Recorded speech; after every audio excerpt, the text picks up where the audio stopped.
데일리 리포트 시작하도록 하겠습니다. 자, 오늘은 요한일서 5장 7절 삼위일체에 대한 부분들을 살펴보도록 하겠습니다. 아버지와 말씀과 성령님, 이런 많은 부분 이 사본학에 대해서는 논쟁이 굉장히 심하죠. 자, 이 요한일서 5장 7절이 대부분 그리스 사본에는 기록이 되어 있지 않다는 그런 것들 때문에 요한일서 5장 7절 부분에 대해서 많은 학자들 간의 논쟁이 있습니다. 그러면은 그 논쟁 그리스 대부분 사본에 없는 이유가 무엇일까?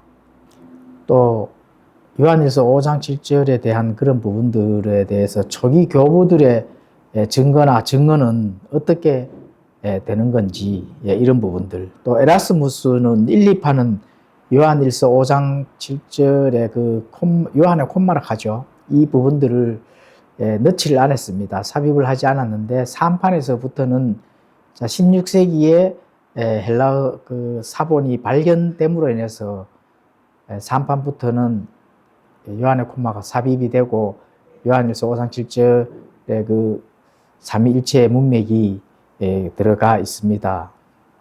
자, 그렇다 하면은 이제 이런 부분들을 한번 함께 살펴보도록 하겠습니다. 자, 이 요한일서 5장 7절 삼위일체에 대한 부분들은 여러 시간을 할애해서 짚어볼 그 내용들이 많기 때문에 지속적으로 한번 살펴보는 시간을 가져보도록 하겠습니다.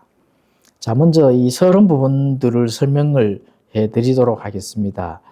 자, 개역성경에는 증언하는 이가 셋이니 이렇게 기록이 되어 있고, 흠정역 성경에서는 하늘에 증언하는 세 분이 계시니 곧 아버지와 말씀과 성령님이시니라. 또 이 세 분은 하나이시니라. 이렇게 이제 기록이 되어 있는데, 이 부분들에 대해서 현대 역본들과 킹제임스 성경에서는 많이 이제 다르게 되어 있습니다. 자, 그렇다면은 이 요한일서 5장 7절 아버지와 말씀과 성령님 매우 중요한 부분을 차지하는 거기 때문에 이런 부분 초기 교부들의 증언, 또 많은 그리스 사본에 빠져 있는 이유, 또 에라스무스는 어떻게 3판에 넣었는지 이런 부분들을 오늘 또 간략하게 살펴보고, 또 거기에 해당되는 많은 역사적인 사건들을 다음 시간마다 계속 살펴보는 시간을 가지도록 하겠습니다. 자, 이 부분에 대해서 많은 이제 논쟁의 쟁점이 있는데, 헬라어 사본에는 10세기에서 16세기에 나타난 9개 사본 외에는 대부분의 사본에서는 발견되는 것이 없다는 그 이유로 외면을 당하고 있습니다. 요한일서 5장 7절에 가장 중요한 아버지와 말씀과 성령이 이 기록되는 부분을 외면을 당하고 있는데, 과연 그 외면을 당해야 되는 건지, 이런 부분들이 사본학의 이 증언, 역사 이런 발자취 속에서 분명히 숨어 있다고 이렇게 봅니다. 자, 그리고 에라스무스도 1판, 2판은 요한일서 5장 7절을 넣지 않다가 3판에서는 요한의 콤마를 바로 이제 삽입해 넣었다는 것을 이제 알 수가 있습니다. 에라스무스가 3판부터 넣는 그런 부분들을 대부분 이 현대 비평가들은 잘못된 판단이다 이렇게 평가를 합니다. 왜냐하면은 후대의 한두 개 사본의 그 증거로 인해서 넣는 것은 잘못된 것이다 이렇게 판단을 하는 거죠. 그리고 에라스무스가 제3판 1522년도 판이죠. 단순히 이제 나중에 발견된 한두 개의 그 그리스 사본 때문에 요한일서 5장 7절의 그 말씀을 넣었을까? 그런 게 아니라 하는 것을 문헌을 통해서 알 수가 있습니다. 소수 사본과 다수 사본, 이 초기 교부들의 증언, 그리고 이런 기록들과 서로 비교하면서 과연 어느 쪽을 더 지지하는 건지 이런 부분들을 당구를 하고 있기 때문에 오늘도 요한일서 5장 7절은 초기 교부들의 증언과 에라스무스가 3판에 넣은 이유, 또 초기 교부들의 증언은 자, 이 몇 개 안 된, 몇 안 되는 그리스 사본을 지지를 하는 건지, 넣지 않는 대부분의 그리스 사본을 지지를 하는 건지, 이런 부분들을 초기 교부들의 증언에서 함께 살펴보는 시간을 가지도록 하겠습니다. 자, 초기 교부들의 증언이 중요한 이유가 무엇일까요? 바로 연속성 때문에 그렇습니다. 연속성. 자, 초기 교부들의 그 증언 속에서 이 연속성의 증거가 되겠습니다. 그러면은 그 연속되어서 이렇게 이어온 그 역사적인 사건들은, 자, 처음에 구라틴역 번역을 출발을 해서, 자, 3세기 기프리안의 그 문헌에 보면은 또 요한일서 5장 7절을 나타나 있습니다. 그리고 또 4세기에 와서 제롬의 그 벌게이트, 거기에는 로마 가톨릭에서 사용되는 그 많은 벌게이트 사본에서 대부분이 거기서는 발견이 다 되죠. 그 라틴 벌게이트, 라틴 사본에서는 요한일서 5장 7절이 모두 들어있다 하는 이런 사실들을, 자, 에라스무스가 그런 부분들을 가지고 인용을 했다는 겁니다. 자, 그래서 이 비평학자들은 이 9개 사본이 라틴어 성경에 이제 영향을 받아가지고 이제 오역된 것이다. 몇 안 되는 사본이 기록이 된 것은 라틴어에 대한 그런 성경의 영향을 받아가 오역이 된 것이다. 이렇게 하는데, 이건 뭐, 그렇지 않죠. 자, 이거는 오역이나 오염이 된 것이 아니라 서로 상호 보완을 했는 그런 부분이다라고 우리가 믿어야 됩니다. 자, 왜냐하면은 헬라어 사본이 이단에 의해서 지워졌을 때, 자, 하나님은 어떻게 그 요한일서 5장 7절을 보호를 하였는가? 이거는 라틴어 역본들을 통해 그 하나님의 말씀을 보존했다. 이렇게 이제 볼 수가 있습니다. 물론 그 출발은 이제 구라틴 역본이 되겠습니다. 그리고 또 경건한 필사자들이 그 진리를 다시 그리스 사본으로 옮겨서 적고 또 사용을 하기도 하고 했는데, 몇 안 남았다 하는 그런 부분들은 또 다 그 이유가 있거든요. 이유가 있기 때문에 그 이유를 살펴보면은 충분히 이해가 갈 수가 있습니다. 자, 그래서 이제 9개 사본이 비록 몇 안 되고 소수 숫자이지만 하나님의 그 신비로운 그 섭리가 그 안에서 작용하여 이제 로마 가톨릭이 형성되는 그 배도, 로마 가톨릭 중세 천년 동안 많은 부분들, 하나님을 말씀을 대적하는 말씀의 반대편에 서서 종교적 그 배도의 물결 속에서도 하나님은 이들의 줄기를 사용 또 했다는 거죠. 바로 그 안에서도 그 말씀의 도구를 사용해서 보존해 주셨다 하는 그런 부분들, 이런 부분들도 바로 요한일서 5장 7절이다. 그렇게 이제 또 볼 수 있습니다. 그래서 이제 말씀 보존의 그 도구로 이용을 했다. 이렇게 이제 보면 되겠죠. 자, 그리고 5세기에 들어서 반달조 훗내리 왕이 북아프리카 정통 사본들을 파괴할 때가 있습니다. 자, 이 반달족의 훗내리 왕, 다음 시간에 한번 자세히 다뤄볼 텐데요. 이 왕이 로마를 침공하고 또 북아프리카를 침공해서 많은 그 전통 사본들을 파괴했던 그 이유가 바로 이 왕이 이제 신성을 없애는 그런 아리우스주의를 믿었는데, 그 아리우스주의를 믿고 북아프리카라든지 로마를 침공해서 많은 그 성경 사본들을, 자, 요한일서 5장 7절이 삭제되는 그런 일이 벌어졌습니다. 그런 일이 벌어졌는데, 삭제되는 그런 일이 벌어졌는데, 그런 거는 또 다음에 한번 이 부분들을 다뤄보도록 하고, 오늘은 자, 계속해서 자, 이 초기 교부들의 그 증언에 대해서만 살펴보도록 하겠습니다. 자, 이 반달조 훈내리 왕이 북아프리카 정통 사본들을 이제 파괴하고, 자, 아리우스주의를 주입시키는 이때에 하나님께서는 바로 말씀을 라틴어 전승의 통로를 사용하셨다. 그 통로를 사용하셨다. 이렇게 이제 볼 수가 있습니다. 바로 그 라틴어의 그 통로를 보존의 통로로 사용하셨다는 겁니다. 자, 그래서 당시 이제 로마 제국 전역에 퍼져 있던 구 라틴 역본 사본들은 공식적인 도서관뿐만 아니라 시골의 또 작은 교회, 수도사들의 가방 속에까지 숨겨져서 사용이 되어졌다 하는 거, 이런 부분들을 알 수가 있습니다. 그리고 484년에 카르타고 공의회에서 감독들에 의해 중세시대 전반에 걸쳐 이 구절은 라틴어 성경의 그 표준으로 자리가 잡혔다는 겁니다. 그러니까 그렇게 자리가 잡혔으니까 하나님께서는 그 통로를 사용하실 만하다는 거죠.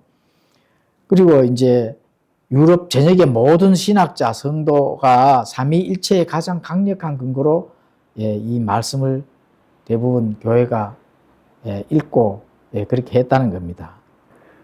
자, 그리고 그 이후에 이제 에라스무스의 헬라어 본문은 스데파누스, 베자 등을 거쳐 바로 수용 본문으로 이어지고 이제 완성되어 가는 그런 과정을 거쳤다는 겁니다. 그런 이 전승의 그 역사가 있기 때문에 그 전승의 역사는 부인할 수가 없는 거죠. 그리고 이제 에라스무스는 서방교회가 수천 년간 사용해온 라틴어 불가타의 권위를 무시할 수 없다. 이렇게 본인이 증언을 했습니다.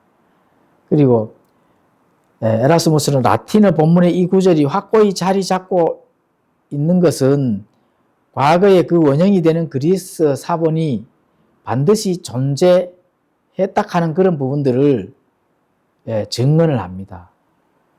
그렇기 때문에 에라스무스가 10세기에 사본 한두 개 정도 발견되는 것으로만 요한일서 5장 7절에 그 전승된 그 역사를 증언으로 해서 또 증거로 해서 넣었다 하는 그런 부분들을 이제 알 수가 있습니다. 자, 그렇다면 이제 PPT에 나오는 이미지를 보면서 간략하게 설명을 드리도록 하겠습니다. 초기 교부들의 증언을 살펴보고 있는 사본들을 비교해가면서 살펴보고 있는데요. 마침 전에 킹제임스 성경 유일주의의 망상이라 하는 책자의 그 저자 권동우 씨는 요한일서 5장 7절을 어떻게 설명을 해놨는지 살펴보게 되었습니다. 그래서 아주 재미있고 독특한 내용을 적어놨는데 그 내용을 토대로 해서 과연 그런 건지 오늘은 한번 살펴보도록 하겠습니다. 자, 그러면은 이제 킹제임스 성경 유일주의 망상, 그렇죠? 킹제임스 성경 유일주의 망상, 킹제임스 성경 유일주의 망상께서 이렇게 권동우 씨가 책자를 지어서 했는데 298페이지 가보시면은 뭐 그냥 넘기려 하다가 교부에 대한 그런 부분들이 언급이 되어 있길래 한번 보았거든요. 그래서 그 교부에 대한 그런 부분이 어떻게 되어 있는지 한번 보도록 하겠습니다. 상반 부분에 보면은 자, 유일론자, 뭐 킹제임스 성경을 믿는 사람들을 킹제임스 유일, 킹유 뭐 이런 표현을 많이 쓰죠. 그래서 상대방을 이제 폄하하는 그런 그 어휘로 지어져서 사용하는 그 어휘가 유일주의입니다. 유일주의, 킹제임스 유일, 킹유라고 하죠. 그런 부분들은 이제 한번 살펴보도록 하겠습니다. 자, 유일론자를 어떻게 해서든 요한의 콤마가 인정받을 수 있는 몇 개 안 되는 고대의 모든 기록들을 찾아내어 그것들을 늘어놓지만, 그러니까 몇 개 이제 요한의 콤마가 인정이 되도록 몇 개 사본에 대한 그런 부분들을 찾아서 그 인정되도록 노력을 한다는 겁니다. 이제 늘어놓지만 대부분 교부들도 아닌 자들의 책에 서술되고 있는 내용들이다. 그러니까 대부분 교부도 아닌 자들이 만든 책이 아닌가 이렇게 뭐 설명을 하는 것 같습니다. 그래서 그 책에서 서술되고 있는 내용, 그러기에는 뭐 교부도 아닌 그런 이렇게 신뢰가 없는 뭐 아니면은 학문적 가치가 없는 그런 책들 속에서의 그 내용이다, 또는 또 교부도 아니다, 뭐 이런 것들로 지금 폄하를 하는 것 같습니다. 그래서 제가 요즘 사본학에 대해서 초기 교부들은 어떻게 증언을 했는지 아주 유명한 교부들을 지금 증거를 가지고 살펴보고 있으니까, 오늘도 그러면 이거에 대해서 요한 1서 5장 7절 그 초기 교부들, 유명한 교부들 이름 내면은 많은 학자들, 목사들, 진전은 공부 좀 이렇게 탐구를 좀 하시는 신자들까지도 다 아는 그런 교부들이 어떻게 증언을 했는지 한번 보겠습니다.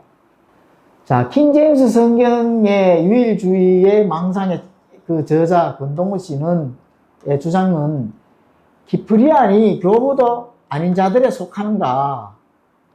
뭐 교부들이 아닌 자들의 그 서술 뭐 이런 것만 지금 이렇게 한다 하는데, 그래서 제가 기프리안 교부가 어떻게 증언을 해놨는지 그 문헌을 가지고 왔습니다. 그러면은 이렇게 하는 기프리안도 그러면 허접한 교부고 이름 없는 교부고 뭐 신뢰가 가지 않은 그런 교부인가? 그게 아닙니다.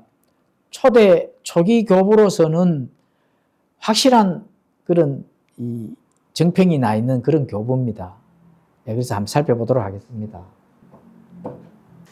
자, 그러면은 484년에 카르타고 공의회에서 400명 이상의 그 주교들이 아리우스주의자들에 맞서 이 구절 요한일서 5장 7절이죠. 자, 그럼 기프리안이라 하는 이 교부가 누구인가? 자, 484년 카르타고 공의 400명 이상 그 주교들이 아리우스주의자들에 맞서서 요한일서 5장 7절을 공식적으로 그 신앙적인 것들을 증명을 하고 증거를 대고 공식적으로 이제 고백을 했다는 겁니다. 신앙 고백. 근데 이 부분은 한번 추후에 다시 한번 다루도록 하겠습니다. 그러면은 이 기프리안의 교부가 그럼 교부도 아닌 자들인가? 그게 아니죠. 그래서 만약에 이제 권 씨의 논리대로라면 이 수백 명의 주교는 존재하지도 않는 구절로 신앙 고백을 했다는 것인가? 그렇죠. 그러니까 카르타고에서 400명 이상이 요한일서 5장 7절 아버지와 말씀과 성령님이 실제적으로 있다고 아리우스주의자들에게 같이 논쟁을 하고 그거를 증거로 대고 고백을 했다는 겁니다. 그렇다면 그 엄청난 그 카르타고 공의에서 한 그런 것들은 뭔가? 그런 자들은 교부가 아닌가? 이렇게 제가 반문을 할 수가 있는 거죠. 자, 그러면은 자, 기프리안 책이 있습니다. 기프리안. 자, 이 기프리안은 어떤 교부인가? 이 기프리안을 지은 이 저자는 자, 어떤 교부인가? 이걸 한번 보도록 하겠습니다. 자, 위키 백과에 가보시면은 자, 200년에서 258년에 있었던 거의 3세기 교부가 되겠습니다. 3세기 때. 그렇죠. 또 북아프리카의 기독교 집안에서 태어났다.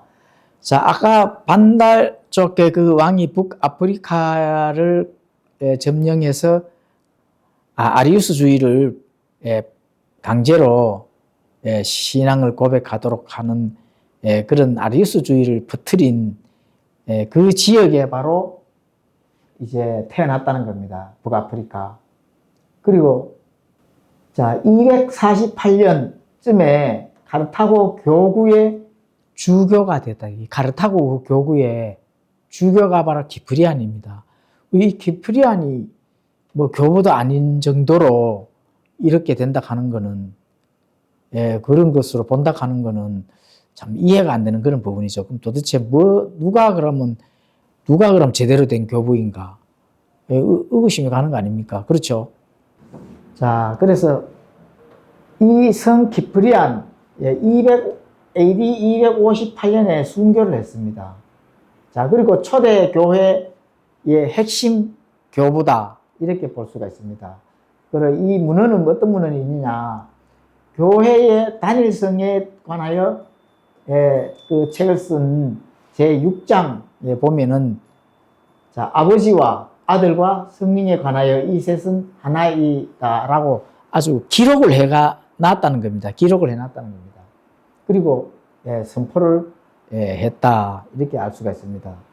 자, 그러면은 우리 결론을 본다 하면은 16세기에 삽입되었다는 비평학자들의 주장은 3세기 교부의 명확한 인용 앞에서 역사적 거짓말이, 그죠? 다시 말하면, 그죠? 그러니까 이게 이 AD 258년에 순교한 이 성 키프리안이 교회 단일성에 관한 것을 기록을 하면서 제6장에 가보면은 아버지와 아들과 성령에 관하여 이 셋은 하나이다, 이렇게 선포를 해놨다는 겁니다. 예, 그러면은 16세기에 나온 그 사본에 대한 그런 부분들이 당연한 거고, 그거는 초기 교부는 바로 삼위일체를 증언을 했다는 겁니다.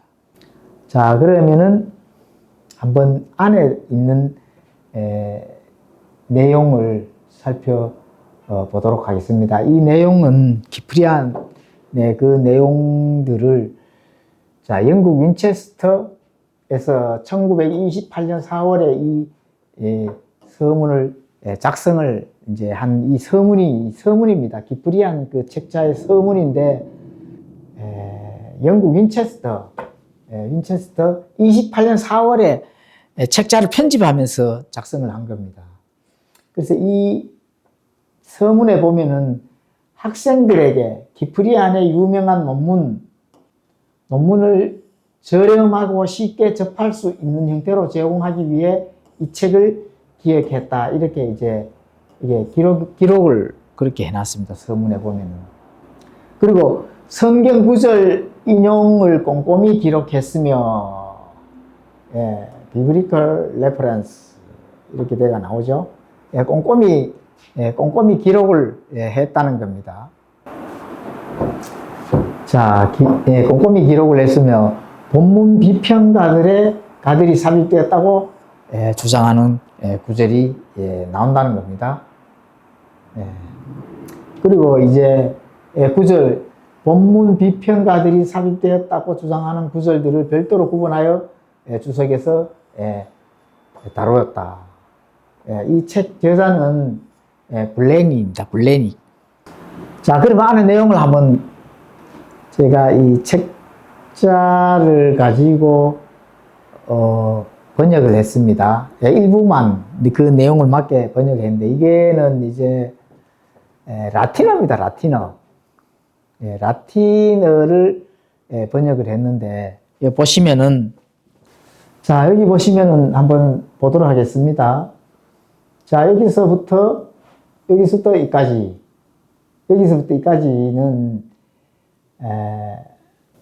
도미누스 에고 에 파더, 여기 이제, 자, 여기서 여기까지는 키프리안이 요한일서 5장 7절을 인용하기 직전에 요한복음 10장 30절 말씀을 지금 인용을 하고 있는 건데, 주께서 말씀하시기를 나와 아버지는 하나이다 라한 그런 부분들을 지금 설명을 하고 있습니다. 논문에. 그리고 보면은 그리고 다시 나오죠. 그리고 다시 이제 설명을 하는데, 아버지, 그리고 아버지와 말씀과 요거는 성령님, 성령님 요렇게 이제 하는데 일레오 요거는 라틴어를 번역하면 아들이 되는데, 아들은 이제 기프리안이 이 남성적 인격체들을 성경으로 인용했다는 사실, 그가 보고 있던 성경에 이미 문법적으로 완벽한 7절이 존재했다 하는 그런 부분을, 아들 어차피 이제 말씀, 신성인 그런 하나님으로 기프리안이 인정을 하고 아들이라는 그 라틴어 단어를 사용을 한 거죠. 그럼 뭐 아들이니까 말씀이 되겠습니다. 그리고 이제 보면은 그 스피리추얼 나오고 이게 여기에서는 바로 성령님이다. 요거는 성령님의 성령님이고, 요거는 이제 기록되었으되, 자 성령님까지 설명을 하고 기록되었으되, 이게 이제 바로 이 셋은 하나이다. 이렇게 기록이 되어 있습니다. 자, 그래서 뭐 라틴어에서 저도 뭐 탐구를 하면서 굉장히 새로운 언어, 잘 알지 못하는 언어로서 발견하는데 조금 시간이 좀 눈이 좀 많이 아팠는 그런 그게 있는데, 그래서 이 기프리안을 이제 학생들에게 기프리안의 유명한 논문을 저렴하게 쉽게 접할 수 있는 형태로 제공했기 때문에 요거는 이제 라틴어입니다. 라틴어. 기프리안의 이 원서 라틴어고, 그리고 영어로도 번역을 해놨습니다. 영어로도 번역을 해놓은 거, 뭐 영어는 뭐 바로 알죠. The Lord sake해서 하나님께서 말씀하시고, 나와 아버지는 하나다. Father are one. 이런 식으로 하나로 이렇게 돼가 있고, 그리고 다시 기록했다. 그리고 아버지와 말씀과 그리고 성령님, 영어로 뭐 번역하는 것은 바로 나타나죠. 그렇죠. 기록되었으되, 그리고 이 셋은 하나다. 이렇게 영어로도 학생들이 이 논문을 쉽고 이해할 수 있도록 번역을 해놨습니다. 요한 1서 이 부분에는 바로 요한 1서 5장 7절이라고 이렇게 각주에다가 달아놨습니다. 이런 부분들을 알 수가 있습니다. 자, 그리고 또 다른 문헌을 한번 더 살펴보도록 하겠습니다. 자, 다른 문헌에는 빅토르 비텐시스 해서 아까 서론에서 제가 설명했는 반달족이 침공했을 때 그 반달족들의 그 박해에 대한 부분들에 대해서 문헌을 한번 살펴보도록 하겠습니다. 자, 5세기경에 북아르피아를 정했던 반달 왕국의 그 문헌을 빅토르 비텐시스의 그 역사라는 이 문헌을 가지고 왔습니다. 이거는 이제 독일의 베를린 아이드만 출판사에서 출발한 반달 왕의 그 박해 당시에 484년 당시 400명의 주교가 바로 삼위일체 신앙을 고백하는 고백서입니다. 이 고백서에는 기록이 어떻게 되어 있는지 살펴보도록 하겠습니다.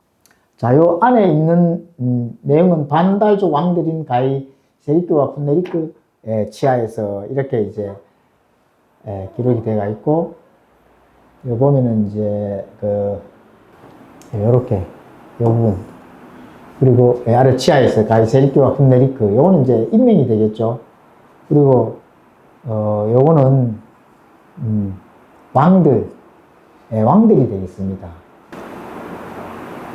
자, 가이 세리크는 여기 로마의 약탈과 북아프리카를 정복한 아버지가 됐고, 자, 훈네리크 요 부분, 여기는 이제 이 이름은 아들이 되겠습니다. 그리고 요거 북아프리카에서 종교적 박해를 했는 아들이 되고, 429년에서 439년에 북아프리카를 침공을 했습니다. 자, 여기서 스페인을 거쳐서 바다를 건너 당시 로마의 곡창지대였던 북아프리카 지금의 튀니지, 알제리 지역을 침공하여 반달 왕국을 세울 때 그 역사적 사건들을 기록해낸 그런 부분입니다. 그리고 또 북아프리카 외에도 로마를 또 침공하고 약탈했죠. 이때가 455년입니다. 북아프리카를 기지로 삼아 해군을 이끌고 이탈리아로 쳐들어가 로마 시위를 점령하고 2주 동안 철저하게 약탈을 했다. 자, 여기서 북아프리카나 자, 로마 침공할 때 일대 아리안주의를 강요를 했습니다. 아리안주의를 강요하고 그리고 484년에 칙령을 내려서 모든 기독교인이 아리안주의로 개종할 것을 명령했다. 그렇죠. 아리안주의로 개종을 해야 된다. 침공을 해서 무력으로 그 신앙을 강제로 믿도록 그렇게 하는 거죠. 이에 이제 저항하는 수많은 또 신자들을 고문을 하고 유배를 보냅니다. 자, 빅토르 이 비텐시스는 5세기 북아프리카의 비텐사의 바로 주교가 되겠습니다. 서기 484년에 일어난 반달족 박해와 카르타고 공의의 생생한 현장 기록을 담아 반달족 박해의 역사를 썼는 책이다. 이렇게 이제 볼 수가 있습니다. 주인 이 책 저자는 편집을 했는 저자는 카를 할렘입니다. 이 카를 할렘은 자, 나오죠. 이 할렘은 19세기 독일의 아주 유명한 고전 문헌학자가 되겠습니다. 그래서 5세기에 쓰인 이 빅토르 비텐시스의 라틴어 필사본들을 모아서 1878년도에 바로 편집을 하는데 독일 역사 문헌 전집이라는 책으로 묶어내서 이제 편집을 합니다. 그렇죠. 이 반달족도 이 게르만족 속들의 그 한 일부가 되겠습니다. 게르만족 속. 그런데 그 제일 중요한 문장에 나타나는 그 내용들을 한번 살펴보겠습니다. 자, 이거는 바로 484년에 카르타고 공의의 신앙 고백서가 나오는데 바로 요한일서 5장 7절 그대로 지금 나옵니다. 여기 보면은 세 분이 계시니 이렇게 되어 나오고 그리고 요 증언하다 하늘에서 그 아버지와 그렇죠. 요거는 이제 말씀 여기서는 아버지와 말씀이 직접적으로 라틴어지만 그 기록이 되어 있네요. 그리고 성령님이 하늘에서 이 세 분이 증언을 한다 하는 그런 부분. 그리고 이 세 분은 바로 하나이다. 이렇게 바로 증언을 하는 겁니다. 카르타고 공의의 신앙 고백에서 400여 명의 주교들이 반달왕의 그 침공에서 바로 아리안주의를 강제로 고백해 하고 믿게 하는 그런 부분에서 반박을 하고 또 증거 자료를 제시를 하고 이렇게 하는 그런 부분들이 이 문헌에 잘 나타나 있습니다. 자, 한번 자료를 한번 살펴보도록 하겠습니다. 자, 이 라틴어의 문헌은 5세기 서방교회가 요한일서 5장 7절 하나님의 말씀으로 굳게 믿고 있었음을 보여주는 역사적 증거의 자료가 되겠습니다. 그리고 당시 훈네리 왕은 아리우스파였고 정통신앙을 가진 감독들에게 삼위일체를 성경으로 증명을 하라 이렇게 명령을 했습니다. 그렇게 했을 때 바로 이 460명의 감독들이 이 책에 기록된 대로 하늘에 증언하는 분의 세 분이 계신다. 이런 부분들을 증거를 하는 거죠. 바로 이제 아버지와 말씀과 성령님이다. 이 세 분은 바로 하나이시다라고 지금 그 침공한 훈네리 왕에게 지금 증거를 하고 증언을 하고 있고 신앙의 고백을 하고 있는 겁니다. 자, 그리고 여기에 보면은 자, 이거는 뭐 나중에 반달족의 그 침공에 대한 부분은 이제 언어가 어떻게 되는 건지 그런 부분들은 따로 추후에 공부할 때 한번 자세히 다루도록 하겠습니다. 자, 여기에 이제 반달의 그 어원금은 고대 게르만 어인 WAND, 완딜인데 이 V로 이렇게 그때는 W라는 철자가 사용이 되지 않았다 합니다. 그래서 V의 그 철자를 사용하면서 발음이 그냥 반달로 이렇게 이제 그런데 이 의미는 떠돌다, 방랑하다 뭐 이런 뜻이 있다고 사전에 그렇게 기록이 되어 있습니다. 자, 이거는 뭐 개인 사적인 기록이 아닙니다. 동식의 그 역사가 되겠습니다. 빅토르 비텐시스는 서기 484년에 일어난 카르타고 공의회에 일어난 것들의 사건들을 전 기록을 한 공식 기록 문서입니다. 그렇기 때문에 이 부분에 대해서는 삼위일체가 증거가 나타났다 하는 것은 초대 교회부터 이런 교부들, 초기 교부들도 삼위일체 증언을 모두 다 하고 있다 하는 그런 사실들을 알 수가 있습니다. 그리고 이제 반달족은 예수님의 신성을 부정한 아리우스 이단을 믿는 이들이 정통 주교들에게 삼위일체를 포기를 해야 된다.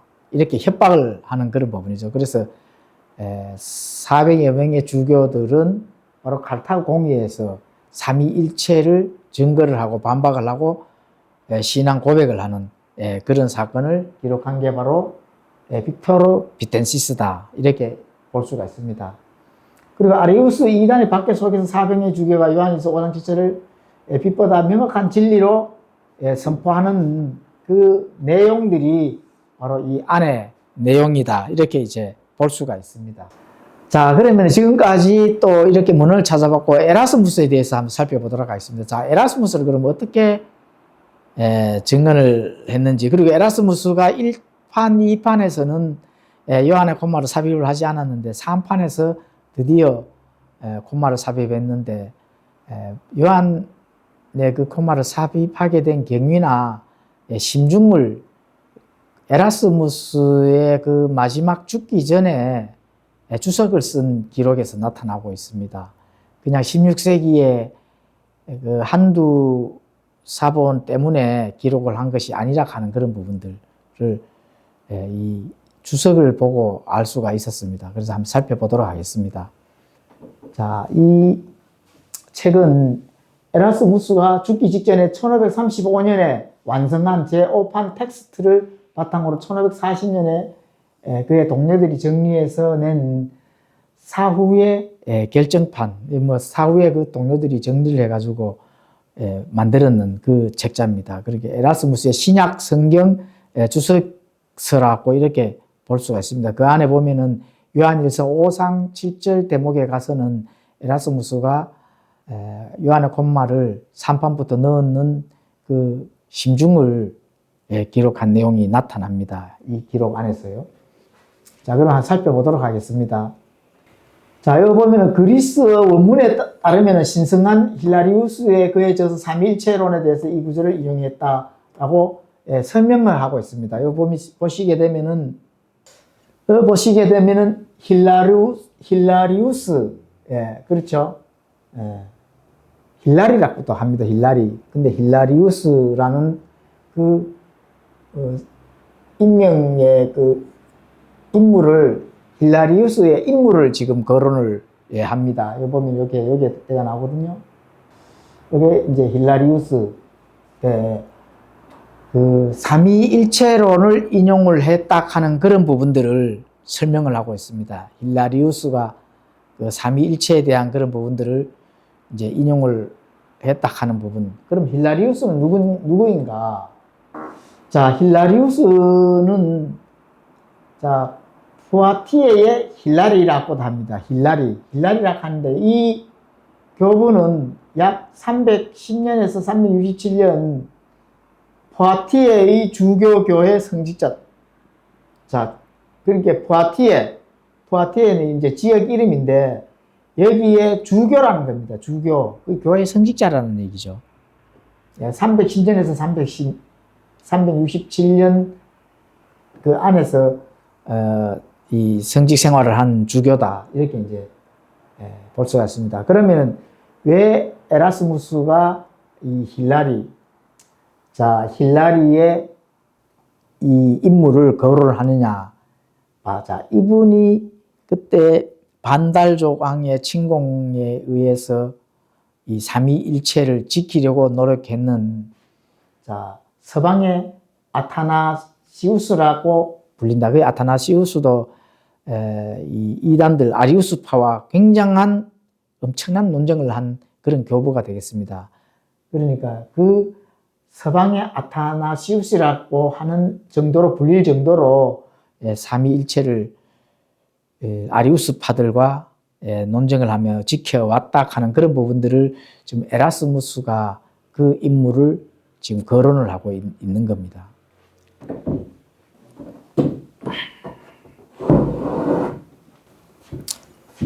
자, 여기 보면은 그러면 어떻게 이제 나오느냐 한번 살펴보도록 하겠습니다. 예수님의 신성을 지키고 또 이 삼위일체 때문에 동방에 또 유배를 갔습니다. 동방에 유배를 가고 그리고 갔을 때 그리스어 사본들을 대조하며 요한일서 5장 7절에 정당성을 확인한 인물이다.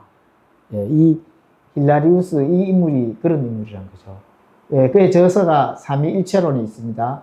그 12권의 방대한 저서 에라스무스가 주석에서 인용한 이 제6권이 바로 아리우스파의 논리를 박살내기 위해서 7절에 그 정신을 담아 쓴 그 책이 바로 이 힐라리의 저서 삼위일체론이라 하는 이 방대한 12권의 저서입니다. 이 저서를 에라스무스가 확인을 하고 또 그 저서에 나오는 그 삼위일체를 지키려고 하는 그 믿음을 바로 에라스무스가 신약 성경 요한일서 5장 7절 그 주석에 이 인물을 거론을 이제 하고 있습니다. 에라스무스도.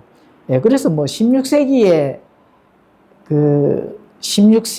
삼위일체 요한의 콤마가 들어간 그 사본 하나 때문에 에라스무스가 삼판에 그 요한의 콤마를 삽입해 넣는 그거 하나만은 이유가 아니다. 이렇게 알 수가 있습니다. 그러면 에라스무스가 콤마를 삽입한 이유가 뭔가? 첫째, 이 라틴어 성경의 권위를 바로 인정을 했다는 겁니다. 일관된 그 라틴어 이 전수, 그 일관된 기록의 역사가 있다는 겁니다. 그래서 그거를 인정을 하고, 그것도 이제 삼위일체의 그 요한의 콤마를 삼판에 넣을 수 있는 이유가 되는 겁니다. 그리고 또 7, 8절에 문법적인 것도 포함이 됩니다. 자, 이 문법이 7, 8절의 문법이 요한의 콤마가 들어가지 아니하면은 문법이 안 맞습니다. 그래서 이 문법은 다음 시간에 한번 자세히 또 다뤄보도록 하겠습니다. 그래서 뭐 다른 이런 역사적인 이 인물들 외적 증거에 대해서는 내려놓더라도 자, 내적 증거 7, 8절과 비교해서 문법이 요한의 콤마가 들어가지 않으면 맞지 않는다. 요한의 콤마가 들어가게 되면 확실히 문법이 헬라어로서의 그 문법이 일치가 되고 잘 맞아진다는 겁니다. 그러면 들어가지 않으면 아예 안 맞아지는 거죠. 그러니까 내적 증거, 외적 증거를 모두 다 확인을 했을 때 에라스무스는 삼판에 넣을 수밖에 없는 그런 이유가 된다는 겁니다. 자, 그리고 세 번째 이유도 있습니다. 세 번째 이유는 바로 교회 역사 속에서 이 요한의 콤마, 삼위일체, 아버지와 말씀과 성령님을 다 수용을 했다는 겁니다. 교회 역사 속에서 많은 교회 신자, 성경 신자들이 요한 일서 5장 7절의 그 삼위일체에 대한 그런 부분들을 다 수용을 하고 지켜왔는 그 믿음 때문에 이 세 가지 때문에 바로 에라스무스도 삼판에는 요한의 콤마를 삽입할 수밖에 없는 그런 이유가 되겠습니다. 그래서 에라스무스나 또 초기 교부들 또 이런 것들을 봤을 때 그리스 사본에서는 요한일서 5장 7절이 기록이 안 된 거는 아리우스파들, 로마와 북아프리카를 점령하고 강제로 아리우스 그 교리를 주입시키려고 하는 그런 부분들, 또 로마 가톨릭 부분에서 침투를 해서 많은 사본들을 그 요한일서 5장 7절 요한의 콧말을 빼버리는 그런 사본들이 많아졌다 하는 부분, 그리고 반달족의 그 진입, 박해 이런 것들은 또 다음 시간에 한번 자세히 그 부분만 다뤄본다면은 그리스 사본의 대부분이 요한일서 5장 7절이 없는 이유가 나타납니다. 그런 부분들을 다음 시간에 또 살펴보도록 하겠습니다. 자, 오늘은 이제 초기 교부들의 증거, 또 그리스 사본에는 없는 이유, 또 에라스무스가 산반에 삽입한 이유, 이 세 가지를 문헌 증거 자료를 통해서 살펴봤는데요. 이 부분은 앞으로 이제 지속적으로 우리가 서로 이해가 될 때까지 그 증거 자료들을 모아서 계속 살펴보는 그런 시간을 가지도록 하겠습니다. 오늘 여기까지 하겠습니다.